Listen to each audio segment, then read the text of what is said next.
ஒண்ணுமே இல்லாத உங்க வாழ்க்கைக்கு இயேசு ஏதோ ஒண்ணு கொடுத்திருக்கிறார்ல. ஒண்ணுமே உங்க வாழ்க்கையில் எல்லாம் இருந்திருந்தா எப்படி இருந்திருக்கும்? ஆனா இயேசு உங்க ஜெபத்தை எல்லாம் கேட்டு உங்களுடைய அவமானத்தை எல்லாம் பார்த்து இன்னைக்கு ஏதோ ஒரு ஸ்தானத்துல உங்களை உட்கார வச்சிருக்காருல்ல. அதை ஏன் நினைச்சு பாக்குறது இல்ல? வீடு கொடுத்திருக்கிறார், அதையே நினைச்சு பாக்குறது இல்ல. ஆசீர்வாதம் கொடுத்திருக்கிறார், அதையே நினைச்சு பாக்குறது இல்ல.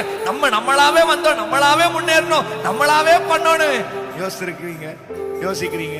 நமக்கு நம்மளே பெருமை பேசிக்கிறது. நான் பண்ண இயேசு மட்டும் இல்லாம இருந்திருந்தா, இயேசு மட்டும் அந்த போராட்டத்தில் உங்களை காப்பாத்தாம இருந்திருந்தா, அந்த எதிரிய இயேசு உங்களுக்கு கையோங்க விட்டுருந்தா, ஏன் எல்லாம் நான் பண்ணேன், நான் ஏன் சபை, நான் சம்பாதிச்சாத்துமா எல்லாம் என்னுடைய ஃபாலோவர்ஸ், என்னுடைய இயேசுவை பின்பற்றவங்களா இருங்க சொல்றாங்க. எல்லாம் பெரிய பெரிய ஆளுன்னு சொல்றாங்க.